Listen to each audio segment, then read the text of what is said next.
Welcome to Rose Red Homestead. More dehydrating today, and we're going to do an experiment today. I am preparing spiral squash. I'm using zucchini and yellow squash that I just purchased at the store last night, and I'm turning them into spirals. We use this for spaghetti, and it is really delicious. So we're going to finish spiraling these and then dehydrate them, and we'll see how everything turns out. So we'll get started when we come right back.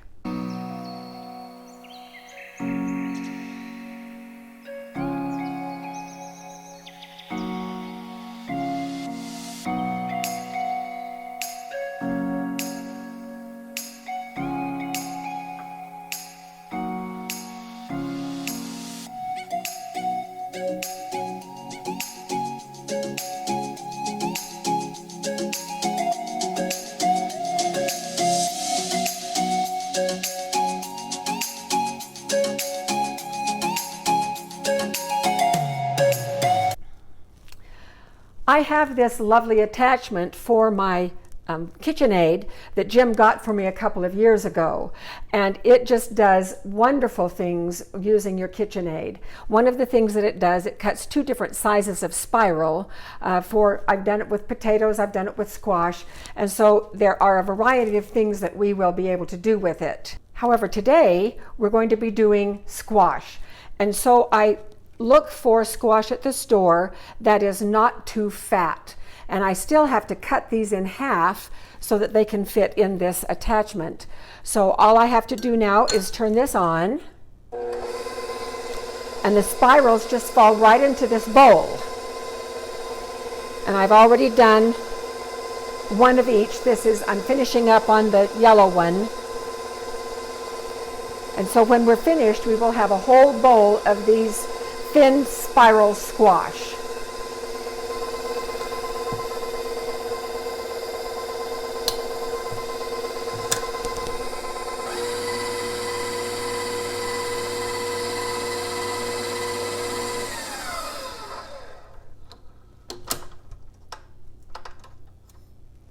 So this is what the end piece looks like, and I'm just going to dehydrate these as well. So I set these off to the side, and then I'll do a little bit, and then I'm going to finish this off camera. So I just plug this in, and there's a disc with teeth on it in the back, and then I move this forward, and then just turn it on.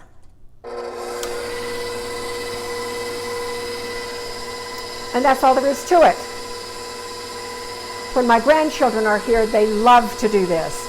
We always have to have squash spaghetti.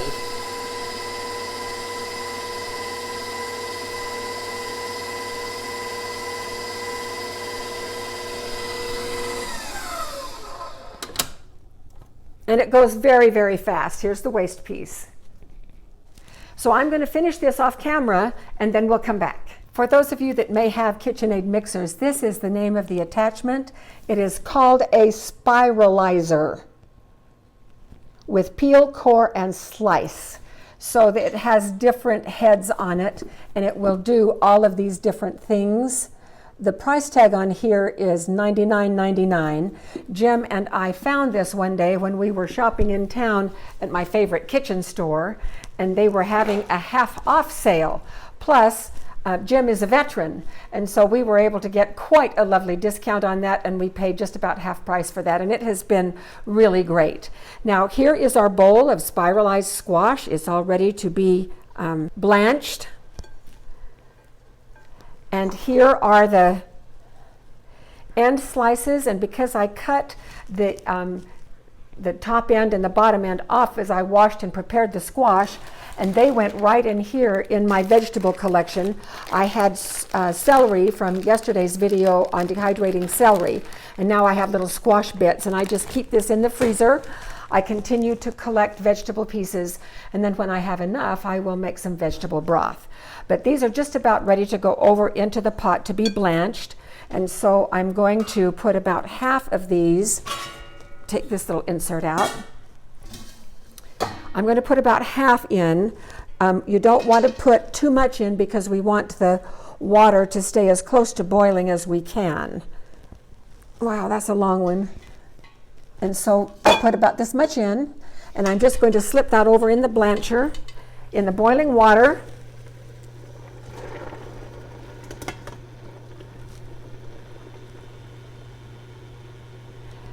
And the water stayed boiling, so that's just great. So I'm going to ask Siri to time this. Hey Siri, set timer for 3 minutes. Okay, 3 minutes and counting. So that's my British Siri there. And here's what we will put in with the second batch, and I'm going to add the middle pieces into this as well, so that there really is no waste except for the very tip end and the very end on each of the individual squash pieces. Okay, so when we're done blanching, I will bring you back and then we will spread things out on the shelf. So I'll see you back here in a minute. Here we are back. This is the second batch that is just out of the blancher. Now, while I was off camera, I realized that these little pieces are so thin, much thinner than I usually do squash in just the round discs, that I did not blanch it for a full 3 minutes. I blanched it for about 1.5 minutes. And now I cooled it with cold water right away, and then I put it out here on the towel. And I'm just going to put another towel over the top and see if I can absorb a little bit of the moisture, which will cut down on the dehydration time.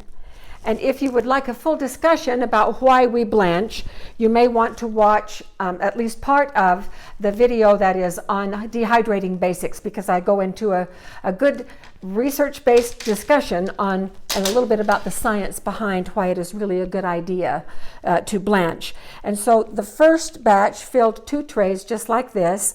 Looks like I will probably have about another 2 trays. And I have the middle pieces and the disc ends that I'm also going to just line up right here and dehydrate those as well. Those will be really good for putting in soups and stews.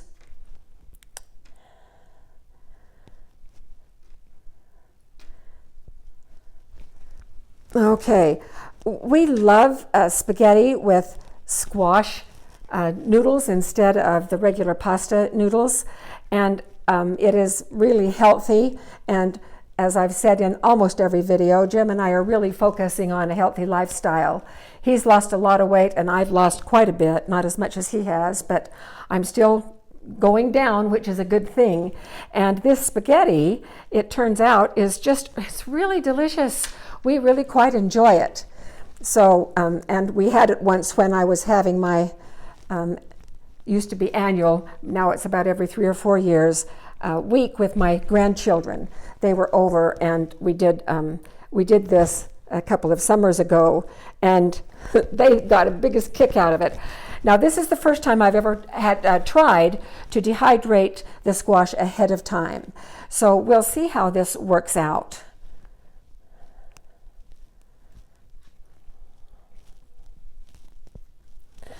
All right, this is going to be 4 trays, and I'm going to take these over and put them in the dehydrator. And it is still morning, it's before 10 o'clock. These may be done this evening or they may have to go all night, I'm not exactly sure. But we will come back when they are finished, and then we'll finish up on this. And so I will see you when these are all done. Well, here we are back again. Now, before I show you the results, I need to let you know it's only been 5 hours and the squash is done. Now, I believe that I have mentioned in previous videos that my field is science. I'm a science educator at a university, and actually now I'm an administrator, but I've spent a lot of years doing science, both in the K-12 classroom and in university classrooms. And I can tell you that with experiments like this one was, sometimes you win and sometimes you lose. Now, so far, the jury is out on this one, but this is our squash. It is about the diameter of thread. I had no idea. I mentioned early on that I had never done this before and we were going to experiment. So an experiment, it really is. Now, what I'm going to do is peel these from the trays, and this is what it looks like. Actually, I'm going to put it against a white paper towel so you can maybe see it a little bit better. Just thready. Now, before we can really know if this is a success or not, I have to know if I can use it for spaghetti. And so because it just dried in these sheets, I wasn't sure how it was going to be after it finished. But obviously it is just in these threads. And so I think if I were going to do this on a long-term basis, I would not try to store this in jars at all, because I would break it up too much. And part of the fun of spaghetti is the long noodles. And so I want these to stay as long as possible. But I'm breaking these loose from the tray, and they're falling on this paper towel right here. And I have a pot of water over on the stove boiling. And oh, here's one of the, I don't know if you can see that, but that's one of those little cores that was left. It's completely dried now. So here's the third tray. Oh, this one came off all complete, just like this. Holding over here in the sun, you can really see it. So this wouldn't fit in a jar, but it would certainly fit in a gallon bag. And I could stack layers of these in a gallon bag. I've dehydrated squash so much over the years, and about the only thing that I have ever done is just in rounds like this. Now these aren't quite done. These will have to go back in the dehydrator, these little discs. But the threads are certainly done. And with these discs, about the only thing that I've ever been able to really do successfully with these is to put them in soups and stews. And I mean, of course I can make zucchini bread. We've all done that when we've had a garden full of zucchini. But I was looking for something different that I could do with this squash. So here's what we're going to do next. Here is my pile of squash threads. And this would all fit into a gallon bag. But I've got the water boiling over here on the stove, so I am going to put these in the water and see if I can reconstitute them and whether they will be a good enough consistency that we can still do spaghetti. So I will be back when, actually Jim is out mowing the lawn, so I don't have a camera person, but I might take the camera. I just have it on a tripod right now. I might take it over and have you take a peek while it is boiling. So we'll see how it goes. In one way or another, we'll be back with some more results. All right, I have it set up on a tripod right by the stove, and here's the squash right here. So I'm just going to take these out and sort of fold them and put them down in the boiling water.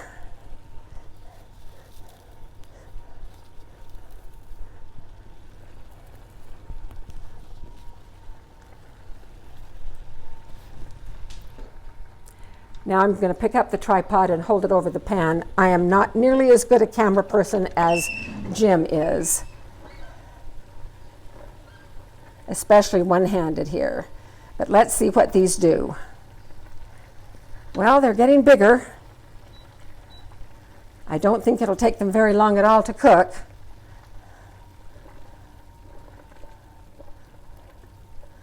My goodness sake, you know what?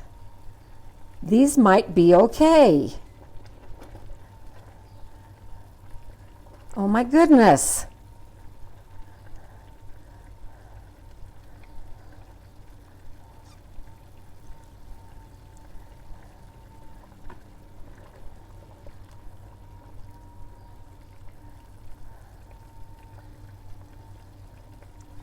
They were so thin that I think they're reconstituting very quickly.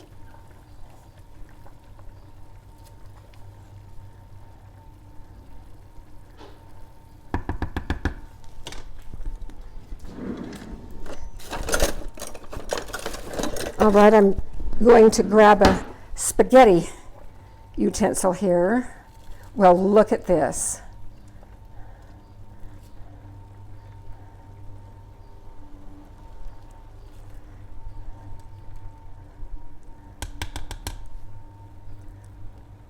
All right, I'm going to let these cook for a couple more minutes and then I'll bring you back.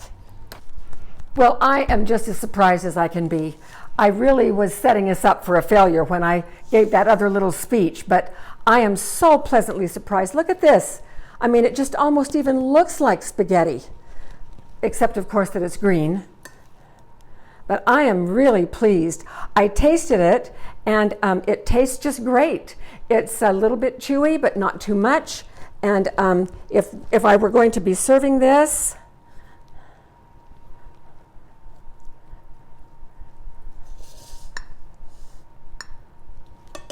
this is what it would look like on a plate.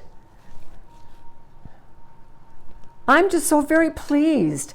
This would be just about the right amount to put some spaghetti sauce and meatballs on the top and just enjoy it.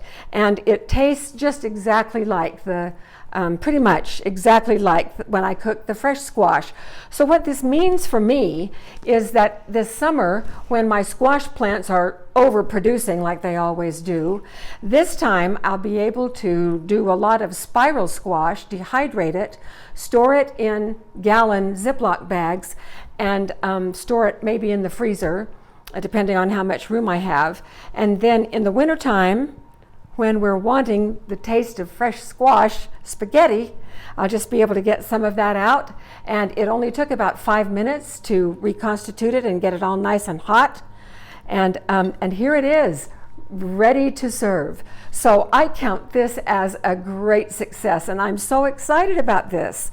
I hope that you found this useful as well, and that you might be able to figure out something similar to this as well.